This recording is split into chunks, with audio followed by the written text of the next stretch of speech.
Hi Neil, thanks for the footage of your short game. Great to hear from you again, and nice to hear that both yourself and Sue's swing is progressing nicely.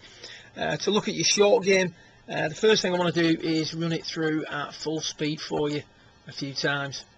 And the thing that stood out to me initially, there's a definite change of speed in regards to the backswing and through swing. So the backswing tends to be, in my opinion, a little bit short. We'll look at that later. Setup's really good, setting up to the ball nicely.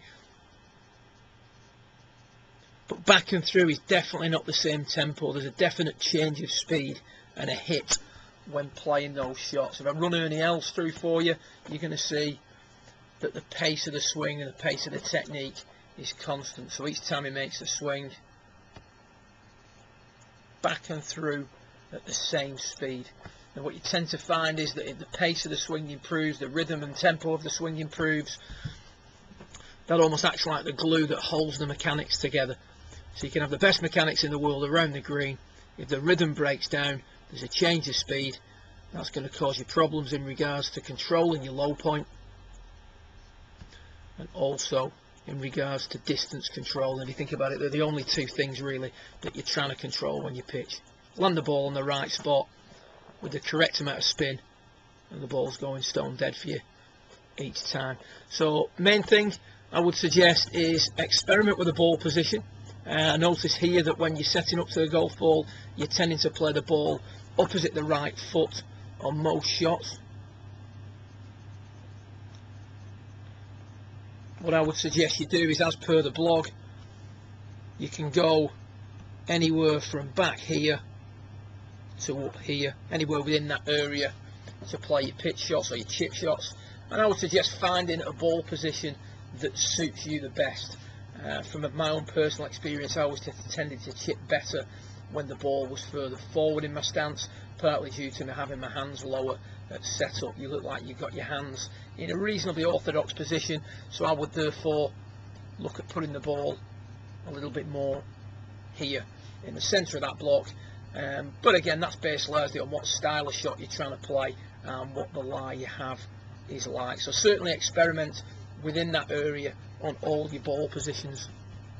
In regards to the consistency of the pace of your swing, if we take a little look at Ernie Els, the club is going to go back, or the club head is going to travel to just about waist level on the backswing, and then in the through swing we can see that it travels just slightly higher than waist level.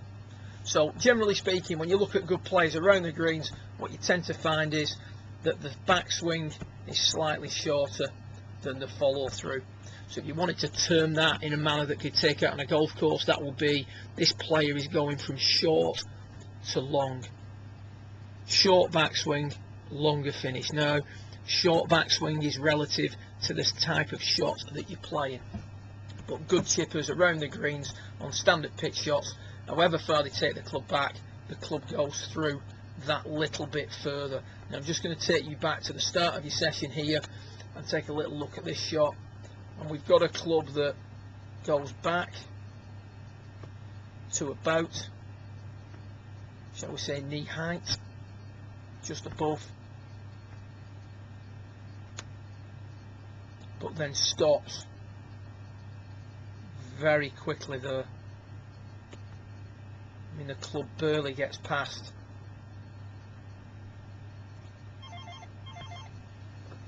the line of your feet.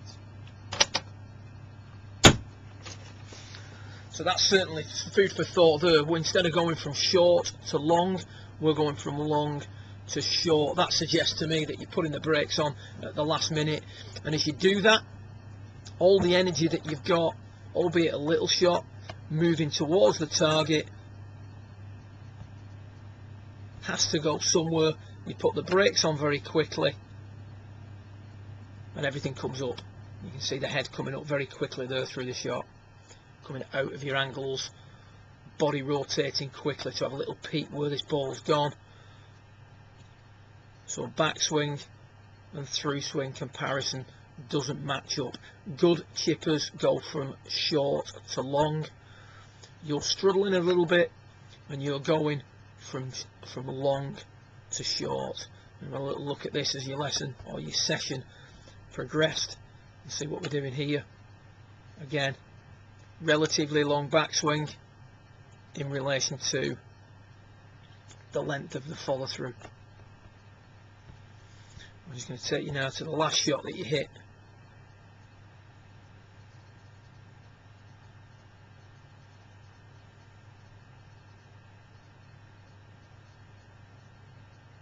Backswing a little bit longer on this one, a little bit freer.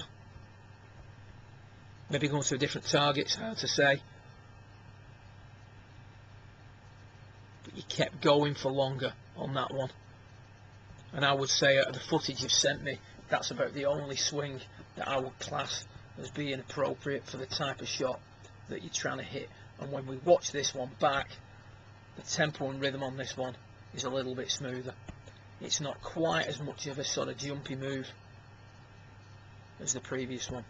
So if you want to experiment with your ball position, try and keep your swing smooth. The only way you're going to make a smooth acceleration is by taking the club back and through at least the same distance. But generally speaking, with a good short game, you can see the player going from a shorter backswing to a longer finish. Try it when you go out on the golf course. Next time you go and practice, find yourself a target somewhere where you're able to swing the club back to about waist level, like we see there, and think in terms of going back to waist level and through to chest height. This is going to really emphasise a longer finish, and I'm sure that you're going to find that you have to smooth things out to do that. When you smooth things out, your ability to keep the handle of the club leading through impact will improve dramatically, and that in turn should improve the overall quality of the chip shots. Good luck with it, keep stacking, and I look forward to working with you again real soon. Well done.